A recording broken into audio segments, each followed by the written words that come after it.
Hello दोस्तों, स्वागत है आपका एबीपी विशंस पर।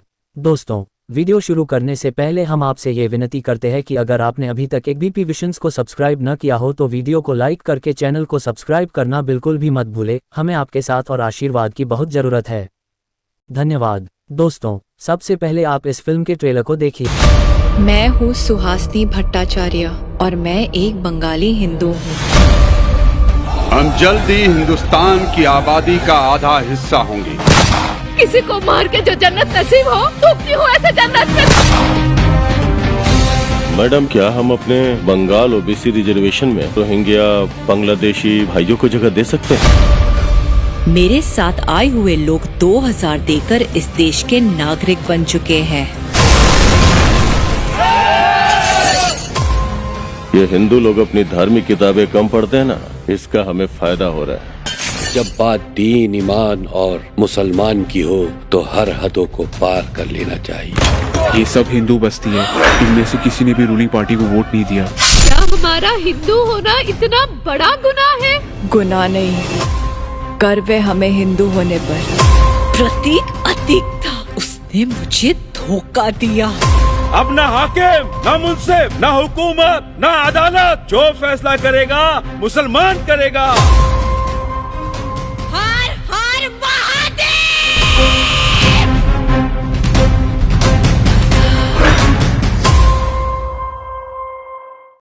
पश्चिम बंगाल की इसी सत्य घटनाओं के ऊपर the diary of West Bengal नाम की फिल्म बनाकर सुर्खियों में आए फिल्म निर्देशक सनोज मिश्रा पिछले 72 घंटे से अधिक समय से गायब हैं। उन्हें पिछले 1.5 साल से लगातार धमकियां मिल रही थीं और उन्होंने इसके पूर्व में भी अपने ऊपर हमला होने का अंदेशा जताया था, लेकिन कहीं से कोई भी कार्रवाई नहीं होने के एवज में अब वह हताश हो चुके थे। अभी पिछले ही दिनों जब वे अपनी उसी आगामी फिल्म the diary of West Bengal के प्रमोशन और रिलीजिंग की तैयारियों में देश भर में घूम रहे थे और इस प्रोजेक्ट को लेकर काफ़ी व्यस्त चल रहे थे, तभी उनको पश्चिम बंगाल पुलिस की तरफ से इसी केस के सिलसिले में मिलने के लिए कोलकाता बुलाया गया। वो पिछले 14 अगस्त को ही कोलकाता में पुलिस से मिलने के लिए गए थे।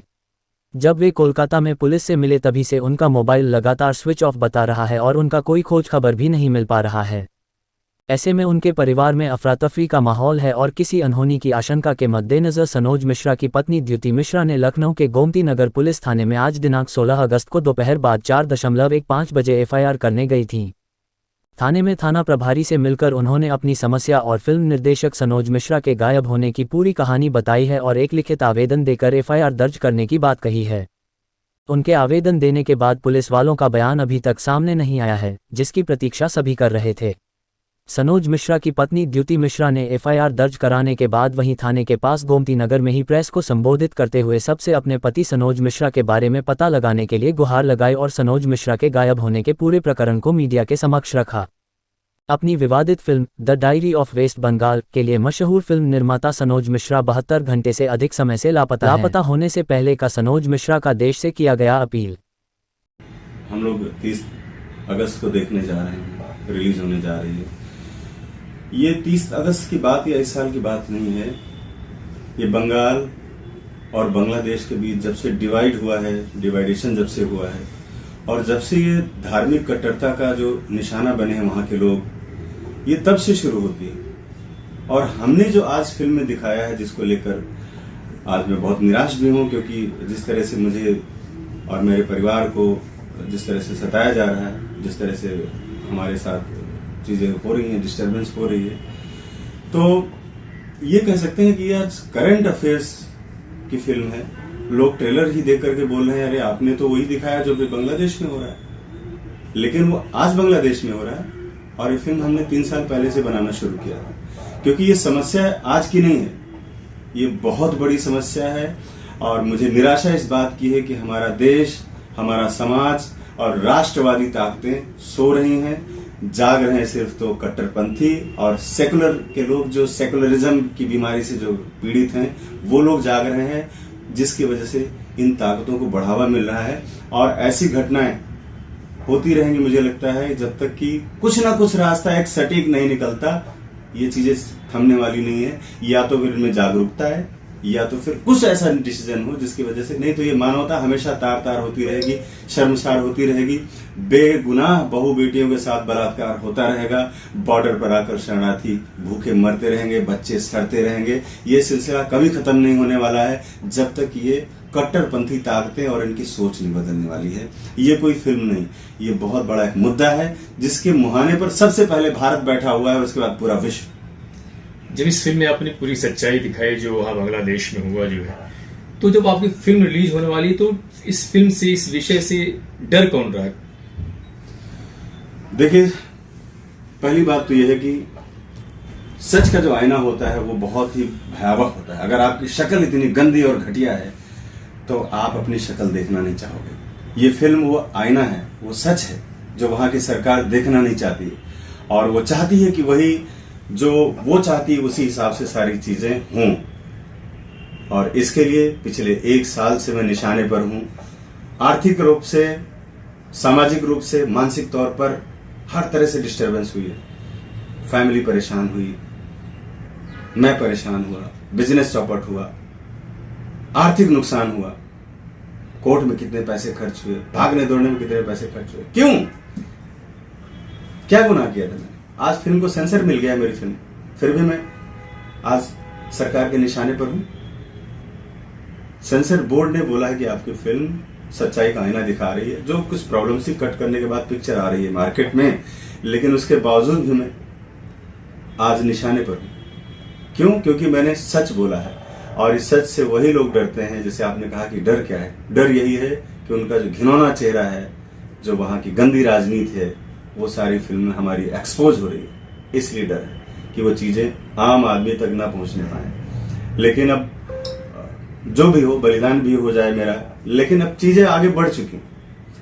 अब फिल्म रुकेगी नहीं। जो मेरा मकसद था वो मैंने पूरा कर दिया है, और इसके लिए मैंने बहुत जो कुछ झेला है, जो कुछ सहा है, वो शब्दों में तो बयान नहीं कर सकता मैं। बहुत मतलब ये मेरे लिए अनकंफर्टेबल टाइम। सेंसर बोर्ड भी सरकार के क्षेत्र में आता है, केंद्रीय सरकार के क्षेत्र में, तो सरकार ही इसका विरोध कर रही है। तो ये दो चीजें आपस में जो है सामंजस्य नहीं बैठ रहा है, उसको थोड़ा क्लियर करें। नहीं, सरकार से मेरा मतलब नहीं है। सरकार सिस्टम की तरह जो है वो काम कर रहा है, सेंसर बोर्ड अपना काम कर रहा है, उसकी अपनी चीजें होंगी।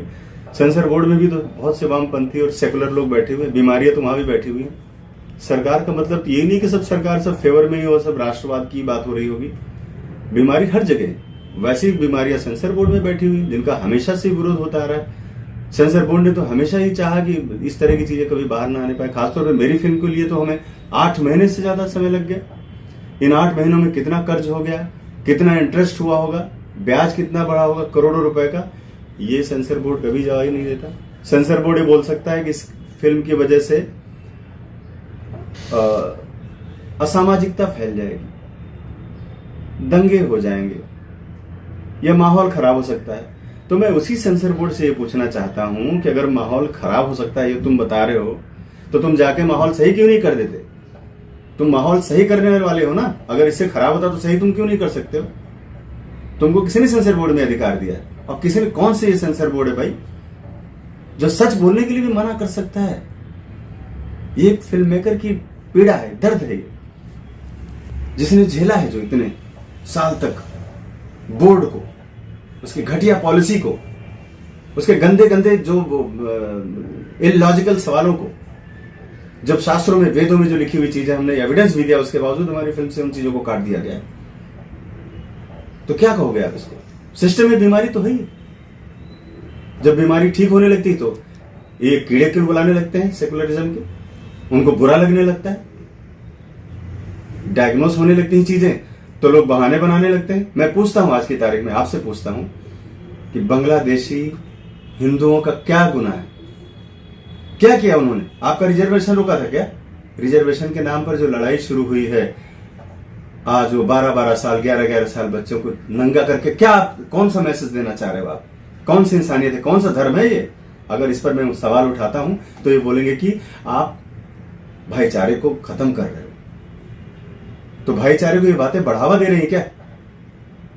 आपने कभी इस पर कोई सवाल क्यों नहीं उठाया? इस पर आप कभी क्यों नहीं बाहर निकले? इस सेक्युलर को जो कीड़े बैठे हुए हैं, आज भी बोल रहे हैं कि उस फलानी को मेडल नहीं मिला, पता नहीं कौन है वो, कुश्ती से भाग गई, क्या हुआ था मुझे तो नहीं मालूम भाई। कुश्ती जीत के क्या उखाड़ लोगे? एक बार ये भी तो बोलो कि बांग्लादेश में क्या हो रहा है। किसी सेकुलर जो पार्टियां हैं 57-58, इनको मैं थूकता हूं इनके ऊपर। तेरी जुबान सड़ जाती है क्या तुम लोगों की? सच बोलने में तुम आगे आ सकते हो नहीं? तुम सवाल उठा सकते हो खाली चीजों पर, उनके लिए सिर्फ अपना वोट बैंक खुश करने के लिए। ये जो बीमारी आज फैली हुई है बांग्लादेश से लेकर, ये सिर्फ सेकुलरिज्म की देन है। पार्टीशन हुआ था तो सब लोग अलग से अलग हो जाते, क्या दिक्कत थी? आज वही दर्द झेल रहा है भारत। बंटवारा भी हो गया और सब अंदर भी आ गए, इधर मार रहे हैं, काट रहे हैं, वहां भी मार रहे हैं, काट रहे हैं, सफाया कर रहे हैं। हद है। सोचो, जागो। जब डायरी ऑफ वेस्ट बंगाल का ट्रेलर लॉन्च हुआ था तो उस समय भी काफी फिल्म की चर्चा हुई थी और बंगाल पुलिस ने काफी कार्रवाई की, आपको ढूंढी, जो है बहुत सारी चीजें हुई। एक बार फिर फिल्म को लेकर जब चर्चाएं शुरू हुई तो फिर आप उनके निशाने पा गए, तो कैसे उस चीज से निकलने के लिए क्या प्रयास कर रहे हैं आप? प्रयास तो देखिए, मैंने जो मेरे प्रयास थे मैंने किए। मैंने लॉयर भी वहां पर रखा कि शायद मैं अपनी बात कह पाऊं कोर्ट में। लेकिन जब सामाजिक तौर पर आसपास के माहौल में जब ऐसी चीजें नहीं हो पा रही, जब लॉयर खड़े नहीं हो पा रहे हैं कोर्ट में, तो हम अपनी बात भी नहीं रख पा रहे कि भाई मैंने कोई गुनाह नहीं किया, मैंने एक फिल्म बनाई, मिलाट मुझे माफ कर दो, मैंने कोई गलती नहीं की। फिल्म को सेंसर बोर्ड ने भी ओके कर दिया। ये बात मैं कह नहीं पाया क्योंकि कहने के लिए बीच में जो सिस्टम था वो सिस्टम में फॉलो नहीं कर पाया। और अब किसी तरह का कोई मूवमेंट होता है तो मैंने तो भगवान के जिम्मे समर्पण कर दिया अपने आप को, क्योंकि मैं अब मेरे अंदर क्षमता नहीं बची कि मैं और ज्यादा फाइट करूं। लिहाजा मैं डरा भी नहीं हूं, मैं निडर हूं, आज भी वैसे निडर हूं और मरते दम तक रहूंगा। चेहरे पर शिकन कभी नहीं आएगी, ना कभी मैं किसी से माफी मांगूंगा, क्योंकि मैंने कुछ गलत नहीं किया है। और किसी तरह से भी अगर मुझे कोई प्रॉब्लम क्रिएट हो रही है या होगी तो भोलेनाथ समझेंगे और मैं कुछ नहीं कह सकता हूं, क्योंकि इस जो सोई हुई जनता है हमारे देश की, पिछले 1 साल से मैं चिल्ला रहा हूं कि हमेशा दिक्कत है, मेरी हत्या हो सकती है, मुझे जेल में मारा जा सकता है, साजिश हो रही है, लेकिन एक भी आदमी मेरे फेवर में खड़ा नहीं हुआ। बहुत ज्यादा सोशल मीडिया में लिख दिया कि मैं तुम्हारे साथ हूं, दैट्स इट।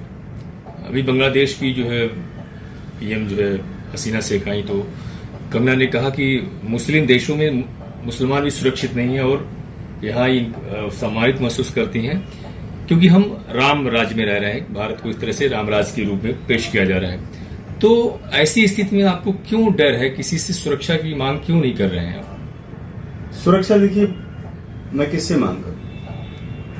माननीय प्रधानमंत्री जी से भी मैंने गुजारिश की और योगी जी हमारे गार्जियन है, क्योंकि हमारा परिवार फैमिली योगी जी के साथ लखनऊ में ही रहते हैं, उन्हीं की छत्र छाया, उन्हीं के आशीर्वाद में है।